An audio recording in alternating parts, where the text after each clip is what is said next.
And then Bernard Acoca, our next speaker, you can see him there. He had strong marketing background. He had been with Starbucks, Pizza Hut. He also was CMO at L'Oreal, and he knew business had to change, that if things were going to, they were going to bring in newer customers, younger customers, things had to be different. So let me introduce Bernard. So he can, my Boston accent was coming out. So he can tell us all about that. Well, welcome, Bernard. As I said, he's the Chief Marketing Officer and President at El Pollo Loco. Welcome, Bernard. Oops, need the speaker. Still muted. Ah, there we go. Sorry about that. That's the meme of 2020, right? Yeah, definitely. So welcome. How are you? Hi, nice to see you. Yeah, well, I'm glad to have you here. Really appreciate it. I know that a lot's been going on this year, especially this past year. So I really appreciate you taking the time to be with us. Where are you actually coming from? We are in our offices here in Costa Mesa, California. Right near me. I'm Corona Del Mar. Oh, we should have done this at a Starbucks or something. Very cool. Well, I mean, as Steve has mentioned and everyone's been mentioning, it's really all about innovation this past year. It's been something that's key to QSR these past few years, but especially last year. So talk about that. Let's first talk about it in terms of a technology standpoint. What have you guys been doing that's been most innovative at El Pollo Loco? Sure. Just for the audience, in case they don't know El Pollo Loco very well, I think it's important to convey the fact that this brand has been undergoing major transformation over the past 3 years. For context, 3 years ago, we were deriving less than 2% of our business from digital e-commerce. Fast forward to today, that number is closer to 12%, and we believe we can get close to 15% by the end of this year. Similarly, because of, not surprisingly, we were driving those very low numbers because we were spending less than 3% of our media budget, which was allocated towards digital. Fast forward to today, we're spending 50% of our media budget towards digital. So we've undergone rapid transformation in the digital and technology space over the last 3 years. I'd say, one of the biggest areas where we've reinvented ourselves, certainly in 2020, is off-premise, and primarily in 3 areas. Delivery, number 1, drive-through, number 2, and curbside pickup, number 3. If I look at just delivery and drive-through alone, since 2019, our delivery business has grown 250%, and our drive-through business has grown 43%. And on the delivery front, we have, like many, relationships with all the major third-party delivery aggregators. But I think the thing that really made a difference for us with delivery, certainly in 2020, at the onset of the pandemic, was we asked ourselves a fundamental question on, how can we be super relevant with delivery given how much the world has changed? And what we did, really, I can recall the date, it was April 3rd. We made a conscious decision in our partnership with Postmates to say, we're not going to offer free delivery for a week or 2 weeks or 3 weeks because people are sequestered at home, because the service has become even more valuable to them at this moment in time. We're going to offer free delivery for however long is necessary. So we ultimately wound up offering it throughout the balance of 2020 in an uninterrupted fashion. So that gives you a sense of how we try to get very relevant with delivery during a critical year. In regards to the drive-through, where we've grown that business exponentially, we think actually 2021 is going to be a real game changer for us because we're leveraging technology there in a slightly different way than the way we've done it before. We are in the process, as of this moment, testing order-taking tablets where we will be stationing people out in the drive-through queue, and they can take customers' orders out there much earlier than before a customer would drive up to a traditional menu board. And we're also able to take payment using these tablets in the drive-through queue, with our stated goal of trying to cut our drive-through times in half through this technology platform. And so far, we're starting to see some very, very promising results. And should those promising results continue to materialize, we're looking forward to rolling out this technology platform by this fall, and then to our franchisees by the end of the calendar year. In regards to the third technology enhancement that we made in 2020, we not only did curbside pickup, which sounds pretty mundane, but in our case, we did GPS-enabled curbside pickup, which would have only been possible, which was only possible through the mobile app, the robust mobile app that we already had in place. And with GPS-enabled curbside, if the customer opts into that functionality, they never have to call the restaurant once they pull into a dedicated parking spot or text the restaurant to let them know they've arrived. The GPS functionality actually alerts the restaurant that the customer has arrived. And we also have a stated goal of getting that order to the customer's car side window in 90 seconds or less. So those were really the three big initiatives in 2020 that we really accelerated to get us to where we are today. I definitely love the GPS. I think that's very cool. But also talk about, I mean, you mentioned to me that I think your numbers had quadrupled in sales, and that you just talk about that, like, this kind of success obviously is going to, it's hard to keep up. How are you going to continue doing that? Well, yeah, our digital sales tripled in 2020 in that calendar year alone. Naturally, if there was a silver lining, and there weren't that many in the past year, but if there was a silver lining, it simply accelerated the strategies that we already had in place before this ever started. We're constantly looking again for new ways to continue to stay on the bleeding edge of what we think will be important for customers. We're going to go back to offering free delivery, and I can't talk too much about it at this point, in a very dynamic way in a few weeks. We're actually exploring things like drone technology, believe it or not. We just had our VP of digital out there doing a field test with a supplier not too long ago. So we're just trying to stay on the bleeding edge of where the next innovation will take place. So you got that tech bug, which is, obviously a big part of what you've been doing digitally, and to continue even moving on with that must have really affected your media mix in terms of, you're bringing in all of this new business, and also you're reaching out to people digitally. How has that changed things?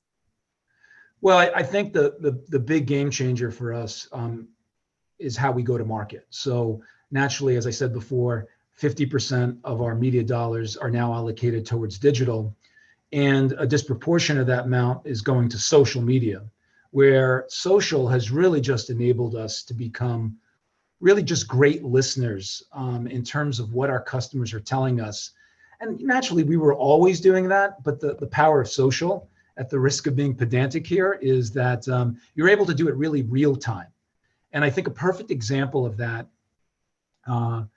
is a story I'll share with you around our new product development. So in 2020, we launched a product called our Chickenless Pollo product. We were the first brand to launch system-wide an alternative chicken protein.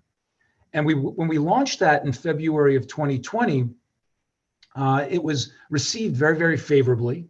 But what we heard from customers on social media, and we're on all the major platforms, Facebook, YouTube, TikTok, Instagram, et cetera. But what started to bubble up via social media was, hey, we're really excited that you launched a vegetarian product, but this is how astute our customers are. They told us the sauce, though, that you cook it in actually contains an egg enzyme in it.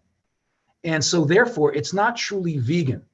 And had we not had our ears attuned to what they were saying and really kind of enhanced our social media listening capabilities, we wouldn't have caught on to that. And so what we literally did was said, hey, that can't stand. They're telling us something. We've got to respond.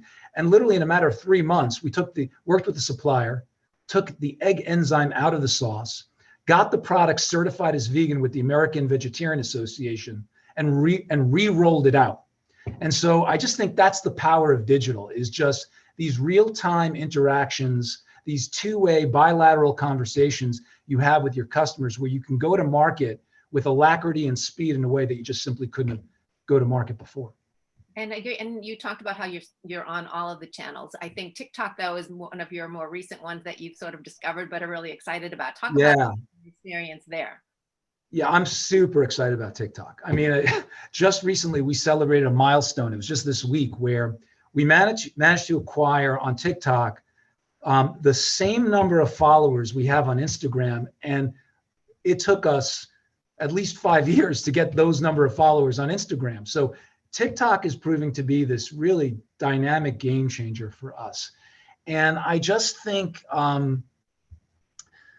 we've been able to do some really, interesting things working with influencers and developing content that's really relevant for that platform. I mean, right now, we are promoting our tostada product. We're in the middle of that promotion, and we've partnered with a bunch of influencers, Hispanic influencers that really have, deep ties to that community, as well as just more general market influencers that have really enabled us to showcase this dynamic tostada product, capitalizing on an insight around personalization and how everyone loves to eat that product differently, which we've encapsulated in the tagline, "How do you tostada?" But the novel way that we were able to make that come alive to TikTok got us millions of impressions overnight. And it's just been really, really encouraging to see. And we've only been on that platform for 6 months. So we're just really excited about what lies ahead there. Well, it's also, I mean, I think one of the things, talking with a lot of people who have been starting with TikTok, and the reason they find success is finding that personality that fits not only your brand, but also you need to fit the channel itself. You can't just suddenly, it's not, one size fits all, and take Facebook That's and right. put it there. And obviously that's something that you guys were doing. And I know you work with your community a lot as well, which I'm sure that can help in create these influencers. So talk about how you connect with the community and how that then it helps to enhance your brand. Sure. Well, I mean, we really believe that businesses have a responsibility to, transcend making just a pure profit, that they have an inherent responsibility in giving back and serving the communities in which they do business. And, that really, that philosophy really shows up in how we go to market in so many different ways. One example I will give you that is an ongoing commitment that we have to the city of Los Angeles is, again, powered by an insight where we identified that Los Angeles is the mural capital of the world. I wouldn't have known that 2 years ago. If you drive around the city of Los Angeles, you see these iconic murals everywhere you go. And it's just a hallmark of being an Angelino and living in the city. But what we also found out that was 60% of these murals were disappearing due to whitewashing and gentrification and, and just new development going up. And we felt like, wow, that's such a part of the fabric of the city. We want to do something where these murals aren't lost forever. And again, leveraging. Oh, sorry, I didn't mean to interrupt, but I think this is, I know you have a video, and I think. Yeah, why don't we show the video? Because I think the video is a perfect example of how we leveraged technology once again, partnering with Snapchat, using an AR filter that they had to take these murals that were disappearing at a rapid rate and have them come back to life. First virtually, and now physically. So we'll talk. Why don't you show the video? Let's show the video, and then we'll go more into it. Graffiti art is interwoven with the masses, with the common everyday people that you see on all of the rapid transit trains and the buses and on the streets and driving on the freeways. The heartbeat of the people in its purest form is one of the most important forms of expression in this day and age.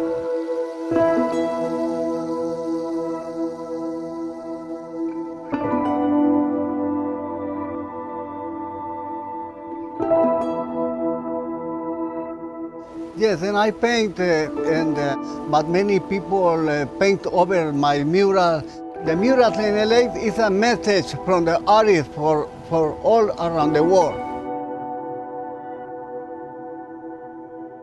When I talk about my father's art, it flat out makes me want to cry. It breaks me down. The guy rode brushes here like a magic carpet. You got to realize that the man walked here with nothing but a backpack full of brushes from El Salvador. It took him 6 years. He literally painted his way from El Salvador to LA on foot. Los murales en Los Ángeles es un mensaje de los artistas para la comunidad. Hay muchas personas que tienen pensamientos pero no saben cómo mandárselo al público, a las demás personas. Entonces las pinturas hablan por nosotros y para toda la comunidad. My dad was my hero, and it was all because he painted murals, and there was no doubt in my mind that when I grew up, I was going to make a splash in this city with murals.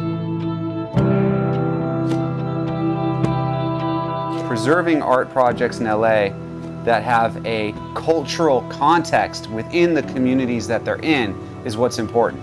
The artists in LA bring our cultural and visual identity to life. 60% of these murals have disappeared over time. We want to do our part in bringing them back to life in a really unique way.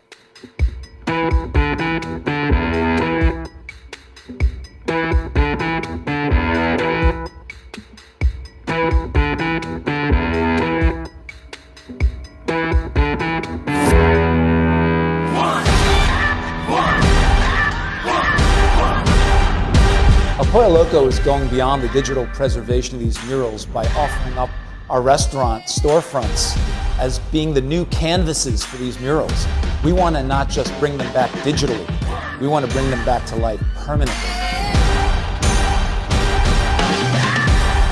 Street art is a raw, direct way to get a message to the people at pedestrian level. Everybody sees it.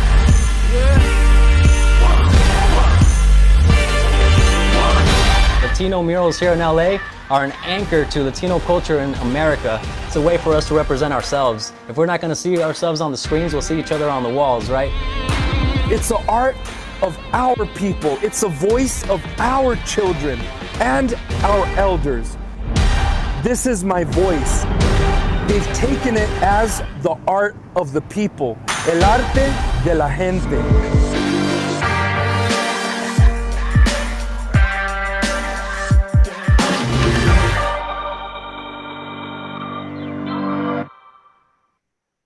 Wow. I mean, not only is that a great way to give back, but also to really integrate yourself with the community and then also enhance its social media. So it really captures a lot. Yeah, and since we launched that initiative, we've made a commitment that once a quarter, we're taking one of our restaurants and using it as this new canvas for these murals and painting a beautiful mural, commissioning the work of a local artist. And now they're starting to show up all over the city of LA in our restaurants. We did one just recently to commemorate Mother's Day, the strength, the resilience, and courage of mothers everywhere. That one was entitled Strong Like a Madre, and we just completed that one in May. In February, to commemorate Black History Month, we commissioned a really amazing muralist. His name's Ink One, to paint one in the Crenshaw neighborhood to commemorate Black History Month.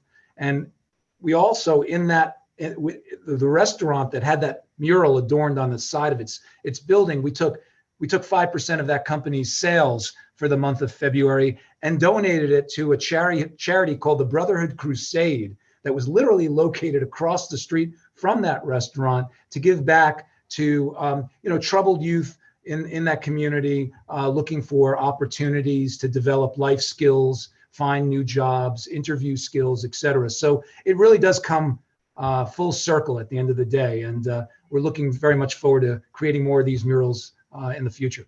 No, I think that's wonderful. And I do want to remind everyone, before I do have one more question, but I want to remind everyone that if you have a question for Bernard, raise your hand and we'll call on you to ask the question or just write it in the chat, but we'd love to hear it. But Bernard, just in terms of all of this, and that shows how authentic you are and really what you've done digitally since, when you first started with El Pollo Loco, but talk about what the key takeaways really, especially from this past year. So as you move forward, what is most important to you to sort of take with you? Yeah, I think for all brands to grow, in this day and age, I think they have to have like one foot firmly planted in their past, in their history, and they need to celebrate and elevate what got them to this point, while simultaneously also reinventing themselves for the future. and figuring out ways to make the brand relevant to new audiences that have yet even to experience the brand. And I think that's the thing that we've been trying to do at El Pollo Loco. It's always this precarious balancing act of honoring our past, honoring our ties to the Latin community, and because they've gotten us here, right? I mean, whatever success we've had, it's because they've entrusted us with their love. But at the same time, we have a compelling business need to grow the franchise, to invite new customers into the brand. And what we have found to be the best way to do that is what I just described with you this afternoon.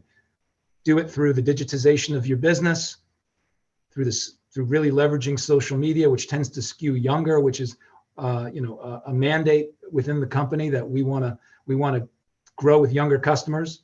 Product innovation, and I talked to you about chickenless pollo. And then I also think by really figuring out novel ways to serve the communities in which you do business. So it's really having a foot in both camps at all times, which is not always an easy thing, but which I believe is essential if you're going to successfully grow your brand. Great. All right, Steve. So do we have questions? Bernard, yes. And Bernard, by the way, you have a cheering section in the chat window. Some old colleagues from Starbucks, by the way, are giving you props. Oh, nice. Yeah. But as an old hand, partner, always a partner. As an old hand in media, so let me ask you the bottom line question. You're talking about all these wonderful things you're doing in TikTok and social media. How has your fundamental media spend changed? Where are you pulling away from traditional TV and traditional out-of-home venues and putting that into digital? What does the mix look like now as opposed to a year or 2 years ago? Yeah, I mean, as I referenced earlier, we were spending 3 years ago, we were spending 98% of our media dollars towards traditional media, literally print and TV. That made up 98% of the spend, which is kind of crazy because I felt like it was like 1985 when I first joined, because the world had moved so rapidly forward, and we were running the risk of getting left behind. Fast forward today, and we are now literally at 50% of our spend that we allocate towards digital. And most of that is taking place in social. The other place that we're making a huge investment in, and we consider to be the centerpiece of our go-to-market ecosystem, is our loyalty program. And that's another place where we are looking to siphon away dollars from traditional mass vehicles like freestanding inserts, if you will, and more judiciously and selectively channel any kind of outreach or discounting efforts through our loyalty program. And our loyalty program has grown exponentially. Just in the year in 1 year, we managed to grow the number of members by 40%. So we're now sitting on 2.5 million members in our program. We derive about 10% of our sales from that program. Again, looking to get to that number to 15% in the next 18 months to 24 months. But I think what it's also done for us is we've gotten to know so much about our customers because we mine that database, we segmented that database, we've got 23 distinct customer segments, and we really take a look at what their past purchase behavior and history is with us so that we can serve them up hyper-relevant offers that meet their needs. And the thing that we're doing now that we're really excited about, leveraging technology even further, is incorporating artificial intelligence into all of that. And we're just at the ground level of that, but we're starting to make some nice headway in 2021 to get to better predictive analytics to even get more hyper-targeted when we serve up these offers to these 23 segments. So as a result of all that, we've seen a lot greater incrementality in our business, certainly incremental in terms of average member spend. So people enrolled in our loyalty program wind up spending 6% more than people not enrolled, simply due to the fact that we're better able to cater to their needs. I couldn't have scripted a better handoff to our next segment, which is going to be a roundtable on loyalty. So if you could stick around, we'd love to have you there too. Lisa, Bernard, thank you so much. This was great. Thank you, Bernard. Thank you so much for having me.